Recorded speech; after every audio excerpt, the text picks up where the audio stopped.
Hello everyone, welcome to today's video. Today we got the new update about the Crucible. Let's go ahead and jump in and check it out. Alright, the Crucible.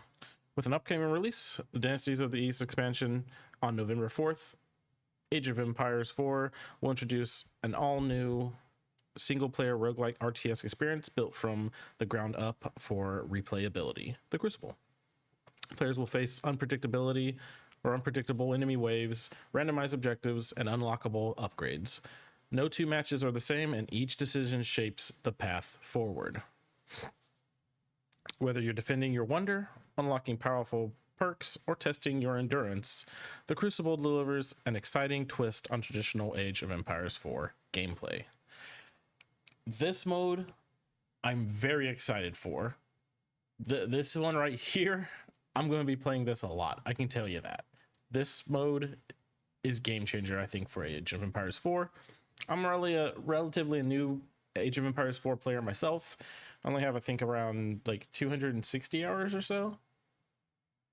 And about 60 hours of that was like a long time ago, and I didn't really play to really learn the game. I was just kind of messing around with it. So I'm relatively a new player, so I feel like doing this mode will be very good for kind of maybe learning the game too, you know? So let's get going.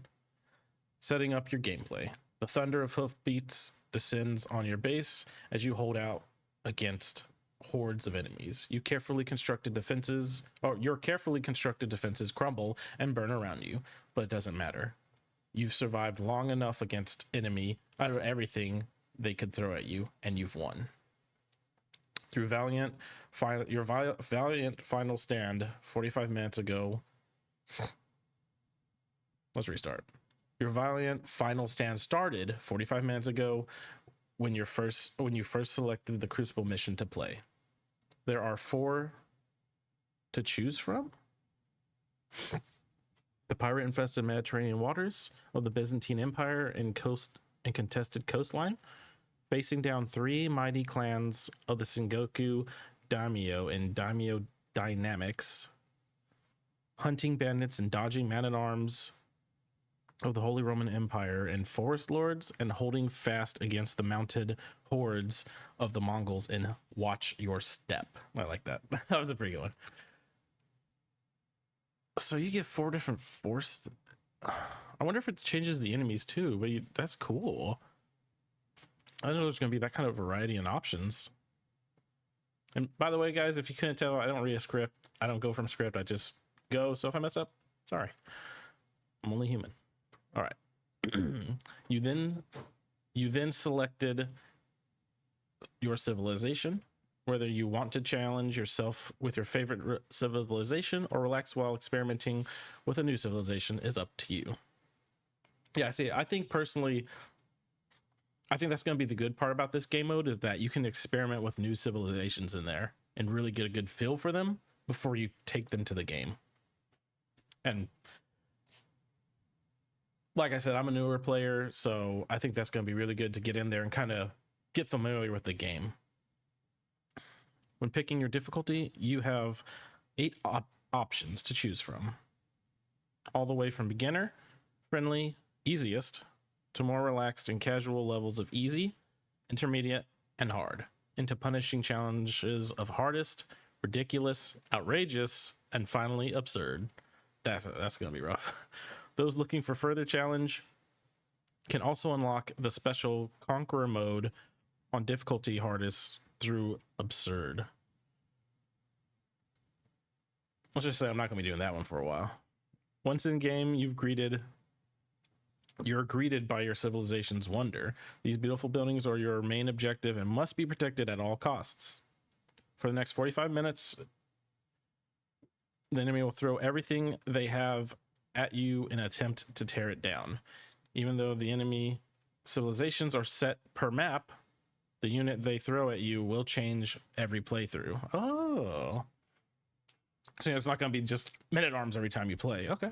Outside the initial militia wave and later boss waves, each wave is randomized as the match progresses, culminating in hundreds of enemy units all intent on burning your wonder to the ground. Oh, that's cool too. Boss waves. Ooh. Okay. Let's take a look at that. Permanent garrison. Outposts, keeps, and town centers permanently have all available garrison arrows active.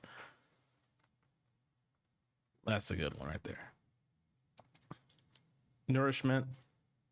And this boons. So this can be starter one even. All units permanently heal 45% health per minute. I mean, that'd be good after a fight. Gain an ability, Holy Smite. Strike 5 random enemy units in a targeted area for 1,000 damage each. I mean, that'd be good if the AI has elephants, I guess. That's gonna be cool. I'm a huge fan of that permanent garrison. I like that a lot. I'll probably go with that because I'll probably be playing more defensive.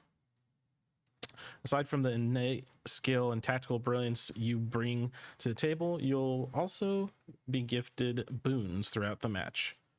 These boons enhance your ability and range from simple cache of resources all the way to the belief to a brief duration of an unkillable army and other powerful FX. Which boon you are offered changes everything every time you play. Okay. Well, that's good. I'll keep it, I guess, interesting. Don't forget about side quests. Mobile relic cart provides a buff to nearby units based on the number of relics contained. Monks can pick up and deposit relics into the cart up to a maximum of 5? What is that?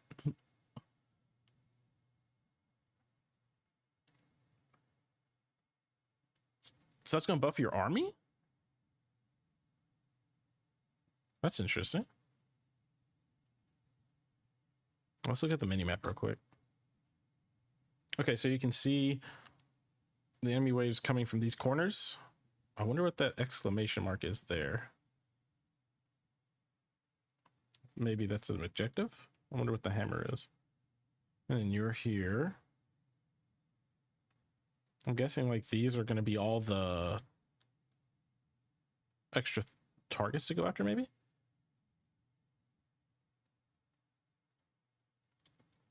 All right, that's going to be cool. If you're bold enough, you can also attempt to clear the optional side objectives and numerous points of interest that populate the map. These are also randomized each playthrough and are well guarded but offer bountiful rewards.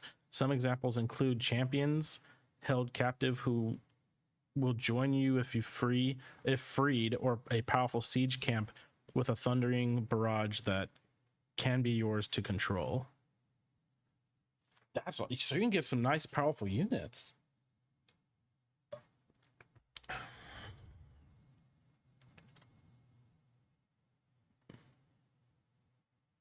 Is that one of them?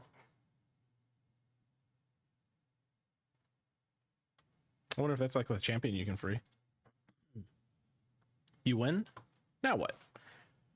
If you survive all 45 minutes, you'll be met with the victory where you'll have the choice to return to the main menu and play again or continue the endless mode. Note, continuing the endless mode offers nothing more than bragging rights.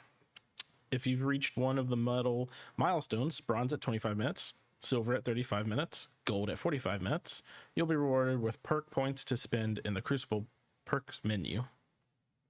Okay, these upgrades once purchased will persist through all the through all your future runs. Some opinions include faster production, pre-built buildings, more scouts, or even an option to re-roll your boons in game. That's cool. The Crucible Mastery. Let's see what this is. Let's read this real quick.